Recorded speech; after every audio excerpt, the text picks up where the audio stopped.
you are equivalent to 5 months pregnant with a tumor that's the size of a basketball. The bombshell dropped on a Los Angeles summer morning in 1992. And I said to her, oh, come on, I mean, isn't it basketball? I mean, that's a little over the top, aren't we exaggerating here? I mean, a basketball's this big. And she said, would you rather I call it a beach ball? Brandon had been working in the field of alternative medicine for more than a decade. In fact, she had made it a career, sharing the stage with people like Anthony Robbins and Dr. Wayne Dyer, whom you've met on this program before. So she just couldn't accept that she would have to go the conventional route and possibly end up under a surgeon's knife. And of course I was terrified. And I asked that I be given just a little bit of time, just a window of time, to try to give it my best shot. And she said, I'm a doctor, and I'm in the business of saving lives, and you need to get in the hospital today and get the test done and then get it surgically removed. But she convinced the doctor to give her a month. During my own healing process, I, of course, did all the things I knew to do to take care of my body. I went from 70% fresh and raw fruits and vegetables to 100%. And, you know, I lived by the sea and working out every day. But after 3 weeks, I still hadn't seen a change. I was looking vibrantly healthy, but I hadn't seen a change in my body. That's when Brandon's healing journey changed course, and she began looking inwards. And I knew that I somehow had to uncover what was actually stored inside that tumor, the emotional block. Brandon faced her ghosts, and in doing so, developed a process that helped her to heal. I actually uncovered the memory that was stored at a cellular level, and when I cleared that out, it seemed as if my body then went about the process of healing itself quite naturally. The process which Brandon developed draws on a whole range of alternative theories, but it's rooted in the work of Deepak Chopra. He was a medical doctor and a respected American endocrinologist who came to believe that our body's cells store emotional memories. When those memories are traumatic, that can cause the cells to degenerate, resulting in physical illness. What he didn't explain in his book is how do you get access to those cell memories, to the traumatic memories that are stored at a cellular level. And I didn't know that. But Brandon found a way through meditation and prayer. Immediately my skeptical thinking mind checked in and it said, oh, it can't be that memory. I know all about that memory.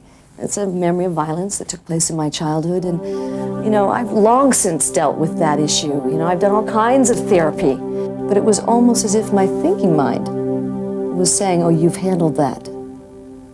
But that my body and my soul were saying, no, you haven't handled that.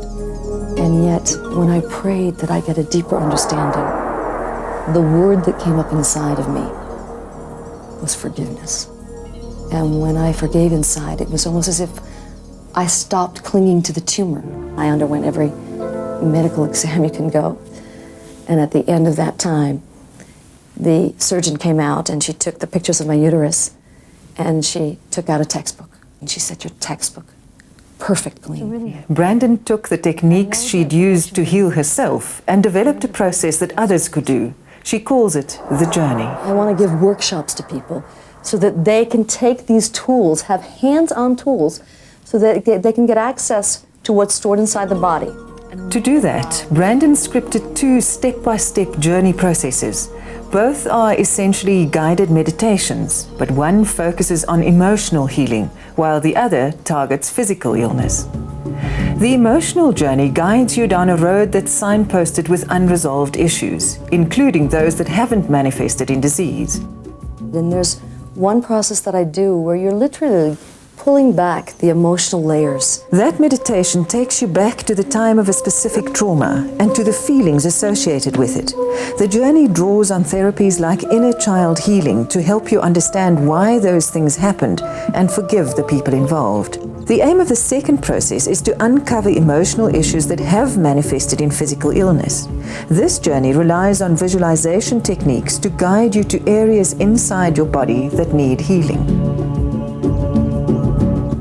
Once you're there, follow Brandon's instructions to work your way back to the emotional trauma that caused the illness. And what this does is it gives you just very nitty-gritty tools to get access into the root core of any issue that's in place inside your body, whether it's manifested physically or not, and to clear that out so you can come into a greater place of peace.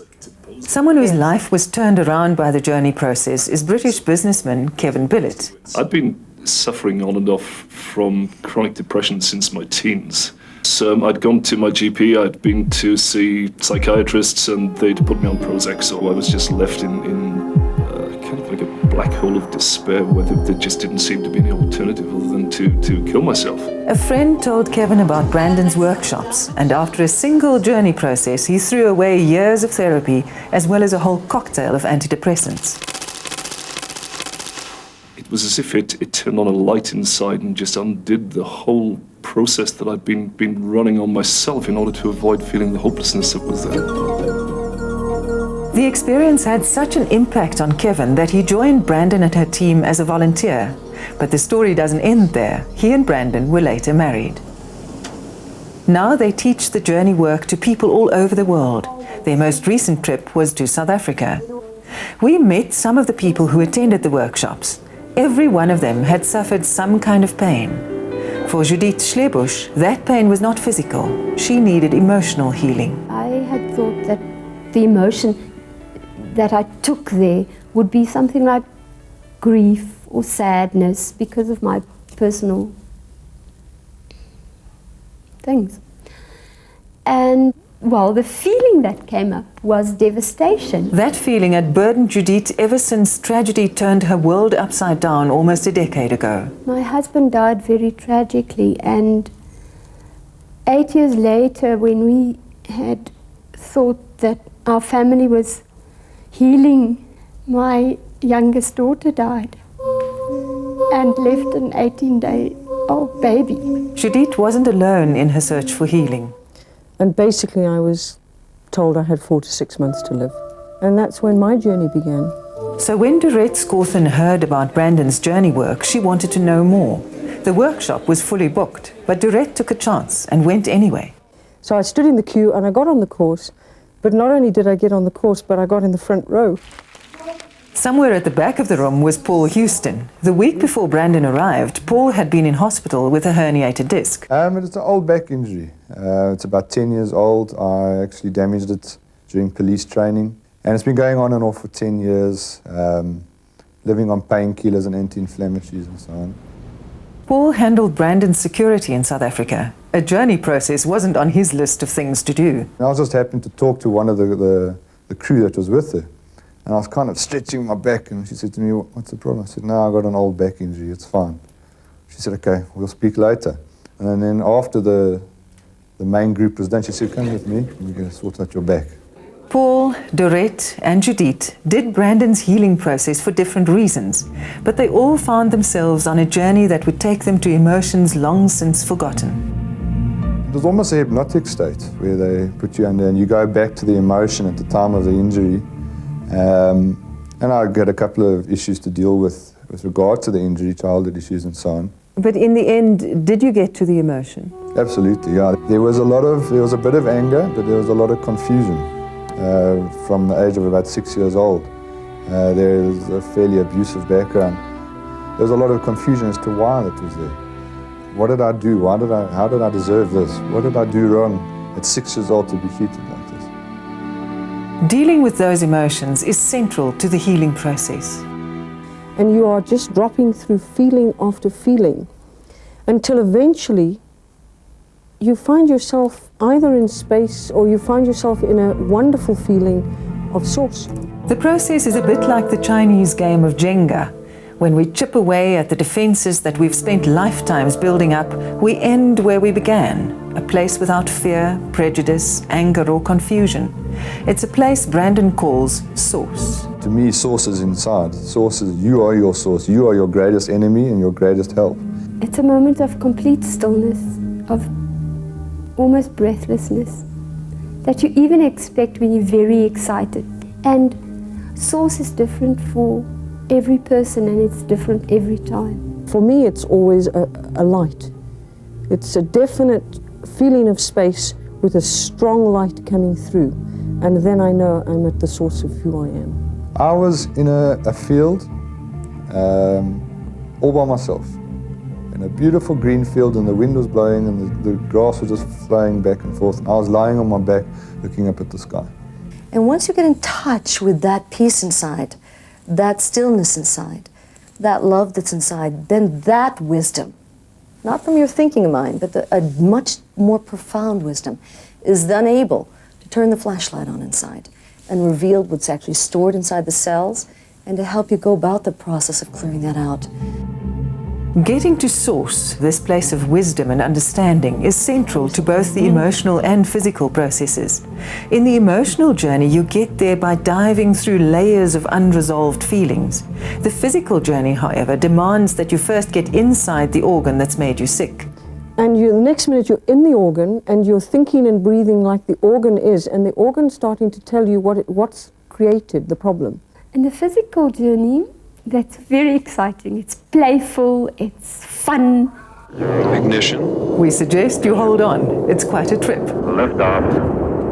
Lift off. You climb into a little spaceship, which is awesome. You can go anywhere in the body, through tissue, bone, anywhere. It's quite an imaginative trip. And you land up at the injury spot. I went into my heart because there was a lot of unforgiveness. I was amazed at how I saw my heart and how you visualize your heart. It wasn't a heart, it was just shattered. Meanwhile, Judith's voyage into inner space took her to an organ that had caused her a lot of physical pain. I ended up going into a diseased lung with my little spaceship.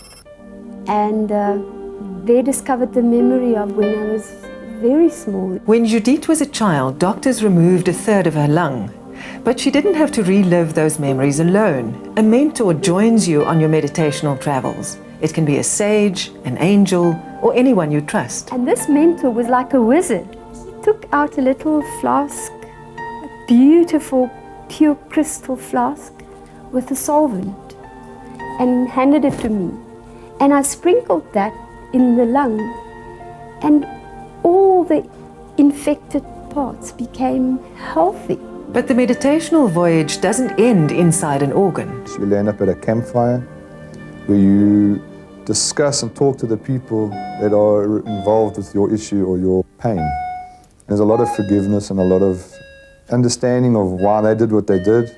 The fireside chat is part of both the emotional and physical meditations. There you meet the people who played a part in your pain. And having experienced Source, you can now forgive them.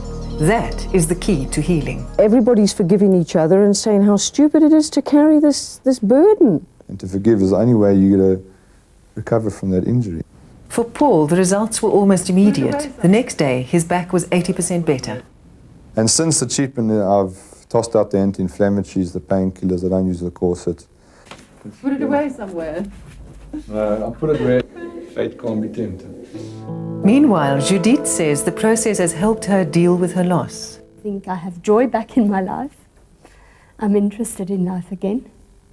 For Dorette, the journey work has had less obvious results, but she believes it's the key to her healing. I'm well aware of the main tumor in my body. I can feel it. But I'm more energized, and I just feel that I'm going to get through this very, very simply. And the power to heal, says Brandon, comes from within. The only answers that are worth knowing are the ones that you uncover inside of yourself. Everything else is a theory. Well, good to have Ruda on the show and a lot to think about or maybe meditate about.